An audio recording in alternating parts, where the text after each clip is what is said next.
Donc après le premier test du rapport de P105 que nous avons vu avant, vous avez changé de test en vous rendant compte que le test n'était pas adapté. C'est ça que vous nous dites? Plus si ça s'est passé comme ça, si j'ai voulu les utiliser l'un après l'autre ou pas. Mais le choix s'est fait manifestement sur un test parce qu'il paraissait plus adapté.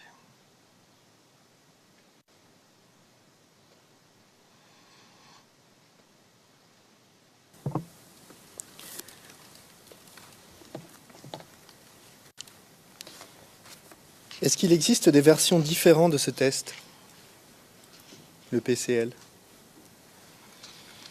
Oh, il a été retravaillé, il a évolué, mais une fois encore, je suis incapable de vous en fournir l'historique. Ça, c'est le test tel qu'il est proposé à l'époque de ces examens.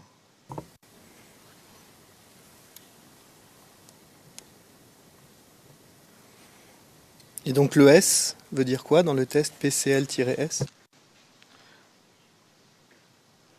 Ça, je ne sais plus. Je suis incapable de vous le dire.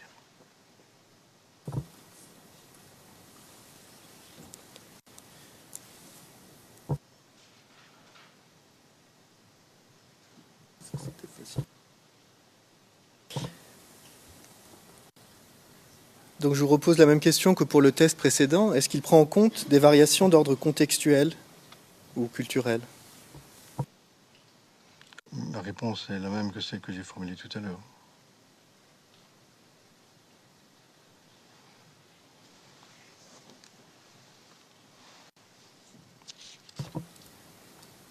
Et pour ce test comme pour l'autre, le fait de devoir expliquer à la personne les questions ou de reformuler les questions peut aussi avoir une influence sur le résultat. Je n'ai pas dit ça. J'ai dit qu'il y a toujours un risque dont on est conscient et donc on fait attention à ce qu'on dit.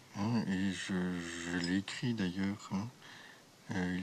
Toutes les questions lui ont été énoncées lentement, avec répétition en cas de difficulté de compréhension apparente. Donc les questions sont d'abord répétées avant d'être éventuellement formulées différemment.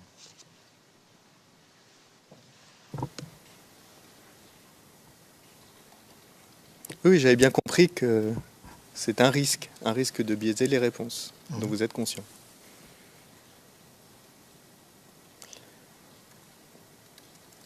Alors, toujours à la même page de votre rapport, vous indiquez, donc 0374, si on peut descendre un peu, en bas de la page.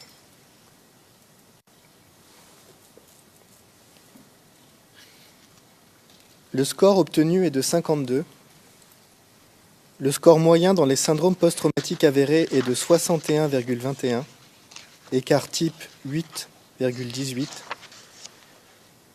Pour certains, le cut-off à considérer globalement serait de 50. Fin de citation.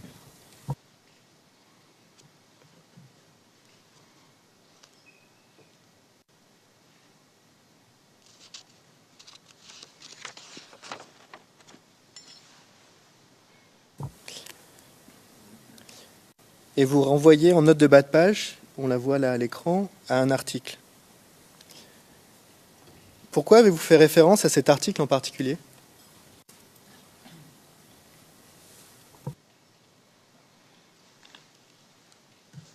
En particulier, parce que c'est une des références sur laquelle je suis tombé, que j'ai pris la peine de lire, parce que je voulais me faire moi-même une idée des limites d'utilisation de ces tests. Et donc vous voyez qu'il n'y a pas unanimité par rapport aux valeurs de ces scores. Donc c'est bien ce que j'ai dit déjà hier. Ce n'est qu'un moyen d'approche de l'évaluation de ces syndromes post-traumatiques. La première approche étant purement clinique.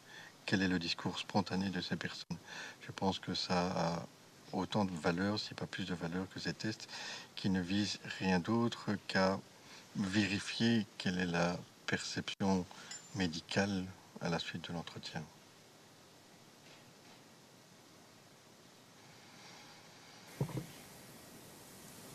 L'article date de 2003. Est-ce qu'il n'existait pas d'études plus récentes sur la question ?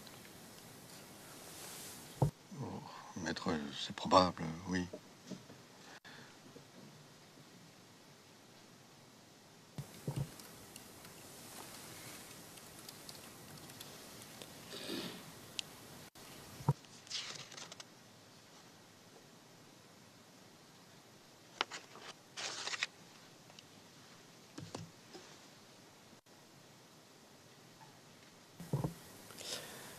Alors, si on pouvait afficher le document CIV D15 0004 2936, c'est l'onglet 145 sur notre liste de notifications et il est public.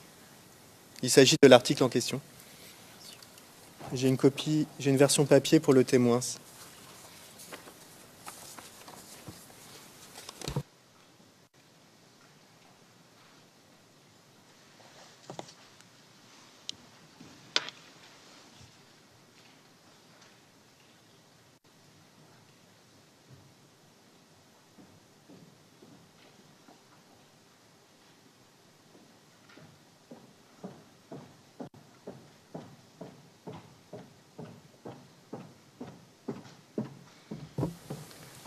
Donc si on pouvait aller à la page 2941.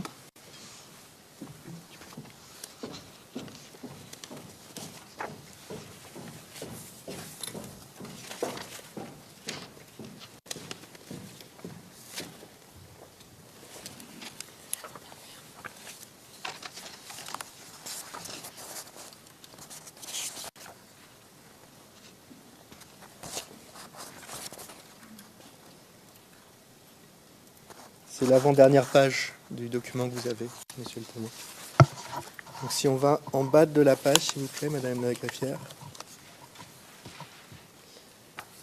Donc c'est le dernier paragraphe dans la colonne de gauche, et je cite « Enfin, l'ensemble de nos résultats reste assez préliminaire, et il serait préférable dans le futur de chercher à les reproduire sur d'autres échantillons de sujets contrôle et de sujets ayant subi un traumatisme. » Fin de citation.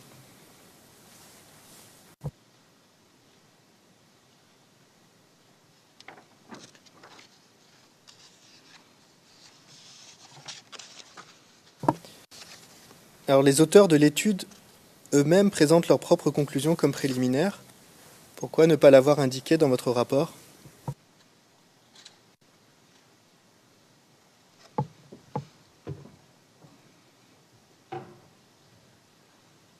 Mais mon rapport n'est pas un travail sur le syndrome post-traumatique, ce n'est pas le but de cette citation. Si je cite mes sources, c'est tout. Le titre ne porte pas la mention non plus de travail préliminaire. Si vous voulez aller vraiment encore au-delà, j'aurais l'honnêteté de dire que c'est un travail qui a été réalisé dans un contexte tout à fait différent, qui est dans un contexte de suivi thérapeutique d'un groupe de personnes présumées avoir été victimes de syndrome post-traumatique. Donc ce n'est pas le but de l'expertise de faire un travail scientifique sur la pertinence d'utilisation de ces tests ou l'absence de ces pertinences. Ces échelles avaient à l'époque de mes examens le mérite d'exister et je les ai utilisées pour m'aider dans mon travail, telles qu'elles existaient et telles qu'elles étaient présentées par la littérature de l'époque.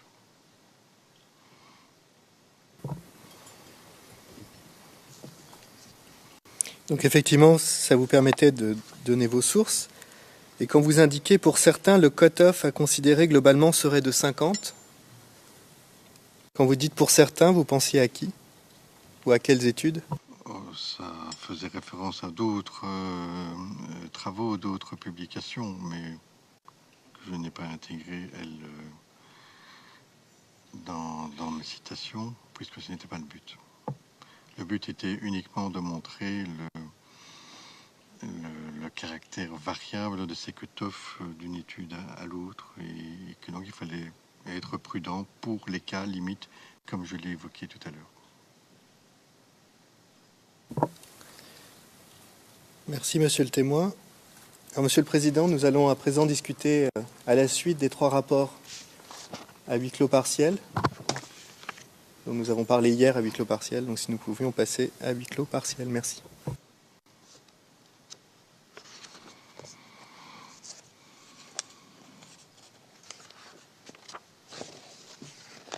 OK. So, Le président, très bien. Passons à huis clos partiel.